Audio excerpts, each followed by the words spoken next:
एक महात्मा ने बताया, अगर मनुष्य कुत्ते को रोटी खिलाने के 8 फायदे जान जाए तो कभी दुखी नहीं होगा। महात्मा ने बताया, कुत्ते को एक टुकड़ा रोटी खिलाने से क्या फल मिलता है। एक समय की बात है, एक जंगल में एक महात्मा उपदेश दे रहे थे। तभी सबल नाम के शिष्य ने पूछा, गुरुदेव, मेरे मन में एक प्रश्न उठ रहा है। महात्मा ने कहा, भन्नते निसंकोच होकर पूछो, आपके मन में वह कौन सा प्रश्न उठ रहा है। तब सबल ने कहा, गुरुदेव, मैं यह जानना चाहता हूं कि कुत्ते को एक टुकड़ा रोटी खिलाने से मनुष्य को कौन सा फल मिलता है। तभी महात्मा ने कहा, भन्नते, कुत्ते को एक टुकड़ा रोटी खिलाने से मनुष्य को 8 फायदे होते हैं तथा जो भी मनुष्य इन फायदों के बारे में जान जाता है उसका जीवन धन्य हो जाता है और उसको जीवन में कभी दुखों का सामना नहीं करना पड़ता है। जो भी मनुष्य पृथ्वी लोक पर कुत्ते को एक टुकड़ा रोटी खिलाता है उसे 8 फायदे होते हैं और वह जीवन भर सुखी रहता है और उसे मृत्यु के बाद मोक्ष की प्राप्ति होती है। महात्मा ने कहा, अक्सर मनुष्य कई मौकों पर कुत्ते का नाम लिया करते हैं। किसी को गाली देते समय भी मनुष्य की जुबान पर कुत्ते का नाम आता है। मनुष्य गाली आदमी को देता है परंतु नाम कुत्ते का बदनाम होता है। तो क्या कुत्ते का जीवन इतना गया गुजरा है। भगवान बुद्ध ने कहा, एक समय की बात है, एक काले रंग का कुत्ता था। वह बहुत ही लाचार था और भूखा प्यासा था। वह गांव में सभी के घर घर जाता था परंतु उसे कोई भी व्यक्ति रोटी का एक टुकड़ा भी नहीं देता था। वह भूख के मारे इधर उधर घूमता रहता। एक दिन वह गांव के बाहर नदी के किनारे एक ऋषि के आश्रम पर पहुंच गया और ऋषि से कहने लगा, हे मुनिवर, मुझे लगता है आप बहुत ही विद्वान तथा ज्ञानी हैं, इसीलिए मैं भूखा प्यासा आपके पास आया हूं। कृपा करके आप मुझे एक टुकड़ा रोटी का दे दीजिए जिसे मैं खाकर अपनी भूख को शांत कर लूं। तभी वह ऋषि कहता है, हे स्वान, क्या तुम्हें गांव में एक टुकड़ा रोटी का किसी ने नहीं दिया जिसे तुम खाकर अपनी भूख मिटा सको। महात्मा ने कहा, भन्नते, वह कुत्ता ऋषि से कहता है, हे मुनिवर, मैं आपको क्या बताऊं, आप मेरी बातों पर विश्वास नहीं करोगे। तभी वह ऋषि कहता, हे स्वान, तुम बताओ, तुम्हारी बातों पर मैं विश्वास अवश्य करूंगा। मुझे तुम बहुत ही लाचार दिखाई पड़ते हो।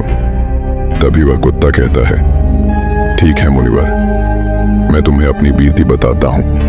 महात्मा ने कहा, कुत्ता ऋषि से कहता है, हे मुनिवर, दुनिया के लोगों, हम पर रहम करो। हमारा कोई घर नहीं होता है, कोई आसरा नहीं होता है। कमाकर खाना हमें नहीं आता है। हमें वस्त्र भी पहनने का ज्ञान नहीं है, इसलिए सर्दी, गर्मी और बरसात में हम ऐसे ही घूमते रहते हैं। हमें पढ़ना लिखना भी नहीं आता। महात्मा ने कहा, वह कुत्ता कहता, मुनिवर, आपकी तरह हमें अनुशासन नहीं आता, हमें आपकी तरह बोलना नहीं आता।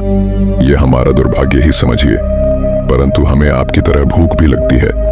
चोट लगने पर हमें आपकी तरह पीड़ा भी होती है।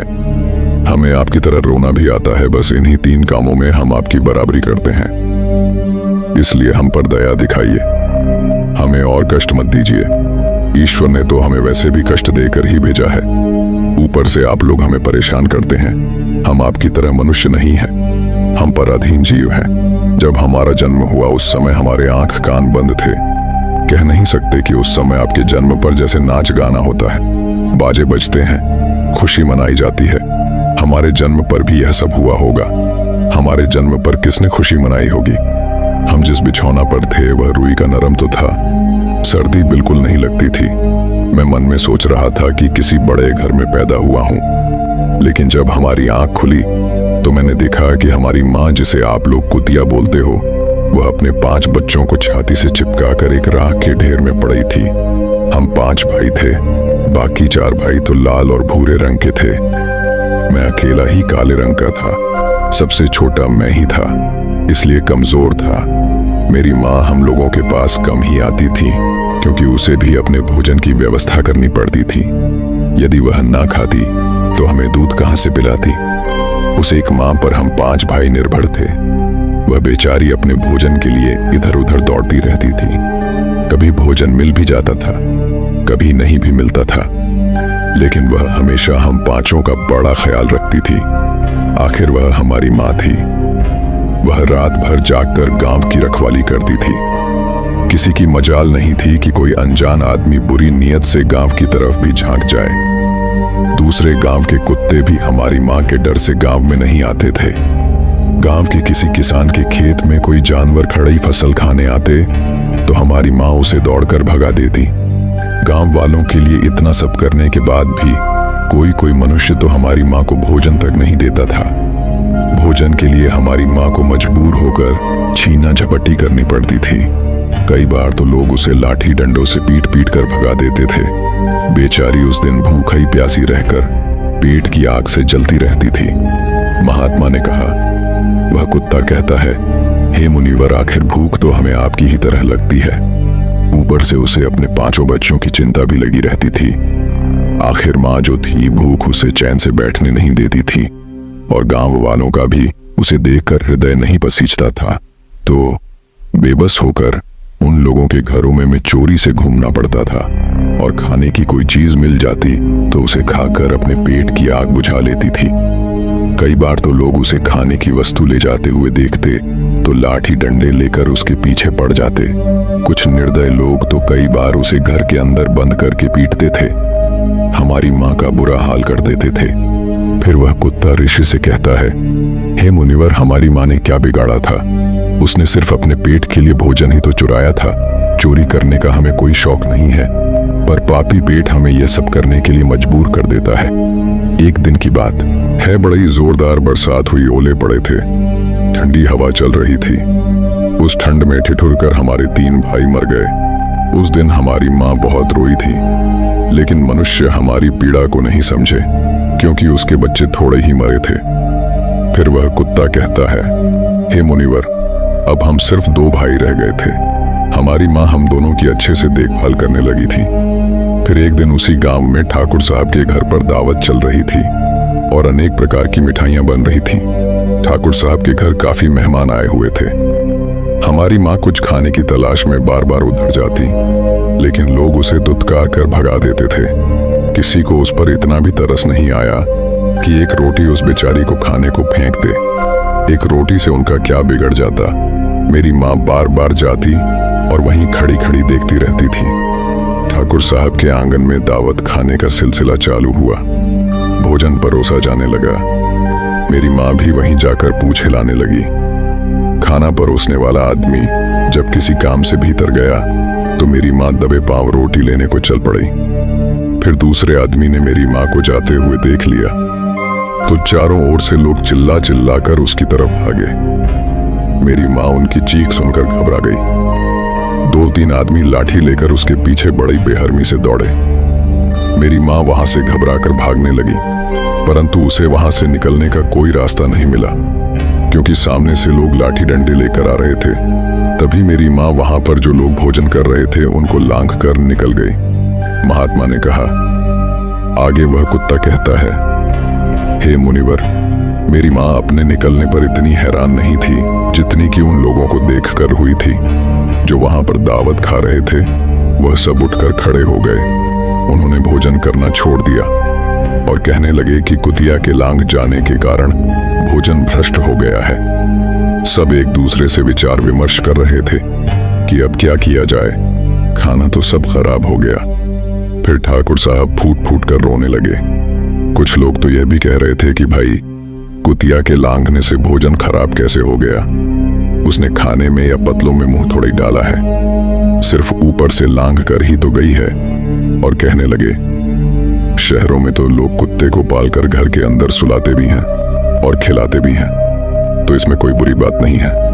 अगर कुतिया लांघ कर गई है तो भोजन खराब नहीं हुआ है। लेकिन उनमें से कुछ लोग बड़े घरों से ताल्लुक रखते थे, उन्होंने एक भी नहीं चलने दी। कह रहे थे कि भोजन तो भ्रष्ट हो गया है, यह हमारे खाने के लायक नहीं है। आखिरकार उन्हीं की बात मानी गई। अब तो वह सारा भोजन गरीबों में बांट दिया गया। उस दिन तो मेरी माँ को खूब पेट भर के खाना मिला था। ऐसा सुख उसने जीवन में कभी नहीं पाया था, लेकिन वह सुख उसके लिए बड़ी मुसीबत बन गया। वह भोजन करके वहां आराम से लेटी ही थी। उतने में वह ठाकुर डंडा लेकर वहां आ पहुंचा और उसे बुरी तरह से पीटने लगा। उसे बाहर भागने का भी कोई अवसर नहीं मिल पाया। डंडों की चोट से वह बुरी तरह से चिल्लाने लगी। माँ का विलाप सुनकर पत्थर भी पसीज जाता है, पर उस निर्दय को उस पर जरा भी रहम नहीं आया। वह उसे कठोरता पूर्वक पीटता रहा। माँ का वह सौर पूरे गांव में सुनाई दे रहा था। तब कुछ लोग आए और उसे समझाते हुए बोले, ठाकुर साहब, जाने दो, भूख में तो आदमी की भी बुद्धि भ्रष्ट हो जाती है। ये तो एक पशु है, इसे अच्छे बुरे का क्या ज्ञान। अब इसे मारकर आपको क्या मिलेगा? जो होना था सो हो गया। लोगों के समझाने के बाद उसने हमारी माँ को पीटना बंद किया। माँ ने आकर सारी कहानी हम दोनों भाइयों को सुनाई। हमने सोचा कि कितना कष्ट भरा है हम कुत्तों का जीवन। आदमी एक रोटी के टुकड़े के बदले एक चोर की जितना पीटता है। बेकार है ऐसे लोग जो हम लोगों की पीड़ा को नहीं समझते।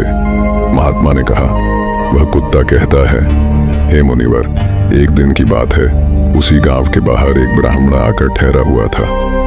उसने अपने भोजन के लिए एक जगह चूल्हा बनाया और उस पर दाल बनाने के लिए रख दी। उसके बाद आटा गोद कर रख दिया। वह वहीं पास में कुएं पर पानी लेने चला गया। इधर कहीं से मेरी माँ भी घूमती हुई वहीं पहुंच गई। उसने आटे को देखा तो सोचने लगी कि शायद इस आटे का कोई मालिक नहीं है। यही सोचकर वह उस आटे को खाने लगी। उधर उस ब्राह्मण ने कुएं के पास से देखा कि उसका आटा एक कुतिया खा रही है, तो वह बड़ा दुखी हुआ। वह बेचारा रोने लगा, क्योंकि वह भी 2 दिनों का भूखा और थका हुआ था।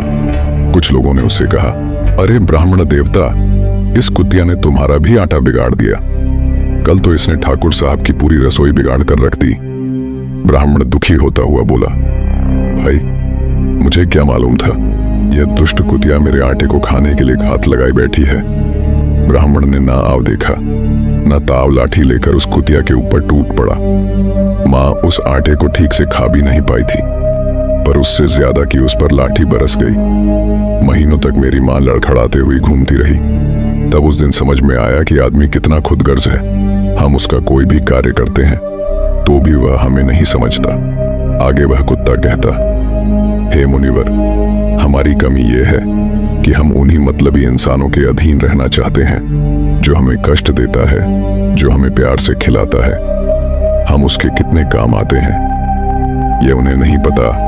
उनके घर की रखवाली तो करते ही हैं, साथ ही साथ और भी बहुत सारे लाभ हैं जिन्हें मनुष्य नहीं जानता। महात्मा ने कहा, यदि मनुष्य कुत्ते को रोटी खिलाने के फायदे जान जाए तो अपने जीवन में होने वाले नुकसान से बच सकता है। आज मैं आपको बताऊंगा कुत्ते को रोटी खिलाने के 8 फायदे। मनुष्य को पता नहीं है कि जब भी घर में रोटी बनाई जाती है तो सबसे पहली रोटी गौ माता की होती है और पिछली रोटी कुत्ते की होती है। महात्मा ने कहा, ऐसा ही विधान भगवान ने बनाया था, लेकिन भगवान के बनाए उस विधान को भूलकर मनुष्य अगली और पिछली रोटी स्वयं ही खा जाता है। इसका दुष्प्रभाव उसके जीवन पर पड़ता है। कुत्ता वह प्राणी है जिसको रोटी खिलाने से मनुष्य के जीवन में पड़ने वाले ग्रहों के दोष भी दूर हो जाते हैं। महात्मा ने कहा, कुत्ते को रोटी खिलाने का पहला फायदा, कुत्ते को रोटी खिलाने से शनि का नकारात्मक प्रभाव कम हो जाता है। शनि ग्रह जब अपनी कुदृष्टि डालता है तो हर मनुष्य बर्बाद हो जाता है। जिस व्यक्ति पर उनकी महादशा का आरंभ हो जाता है तो बने बनाए काम अपने आप बिगड़ने लगते हैं और वह मनुष्य आर्थिक तंगी का शिकार हो जाता है। उस स्थिति में व्यक्ति यदि कुत्ते को रोटी खिलाता है तो उस पर शनि का दुष्प्रभाव बहुत ही कम हो जाता है। कुत्ते को रोटी खिलाने का दूसरा फायदा, कुत्ते को रोटी खिलाने से भाग्य आपके पक्ष में हो जाता है। आपके घर के अंदर नकारात्मक शक्ति नष्ट हो जाती है। कुत्ते को रोटी खिलाने का तीसरा फायदा, कुत्ते को रोटी खिलाने से माता लक्ष्मी प्रसन्न हो जाती है और आपके घर में धन दौलत की कभी कमी नहीं रहती है। कुत्ते को रोटी खिलाने का चौथा फायदा, कुत्ते को रोटी खिलाने से आपके ऊपर कर्ज नहीं चढ़ता और जो पहले से आप कर्जदार हैं उससे भी मुक्ति मिल जाती है कुत्ते को रोटी खिलाने का। 5वां फायदा, कुत्ते को सुबह शाम भोजन देने से आपका व्यापार बहुत अच्छे से चलता है। कुत्ते को रोटी खिलाने का 6ठा फायदा, कुत्ते को रोटी देने से आपकी आयु में वृद्धि होती है और अटका हुआ धन वापस मिल जाता है। कुत्ते को रोटी खिलाने का 7वां फायदा। कुत्ते को रोटी देने से हमेशा आपका स्वास्थ्य अच्छा बना रहता है और मानसिक रूप से आप मजबूत रहते हैं। आपका मन हमेशा ऊर्जावान रहता है, अच्छे विचार आपके मन के अंदर आते हैं। कुत्ते को रोटी खिलाने का 8वां फायदा। कुत्ते को रोटी खिलाने से भगवान प्रसन्न रहते हैं, क्योंकि भगवान को समस्त जीवों की चिंता रहती है और जो समस्त जीवों पर दया दिखाता है, भगवान भी उस मनुष्य से हमेशा प्रसन्न रहते हैं। भगवान की कृपा सदैव उस परिवार पर बनी रहती है। आपने अपने बुजुर्गों से सुना होगा, कहते हैं कि जब कुत्ता रोता है तो अपशुकुन होता है, कोई संकट आता है, किसी की मृत्यु होती है। इसलिए कुत्ते को कभी रुलाना नहीं चाहिए।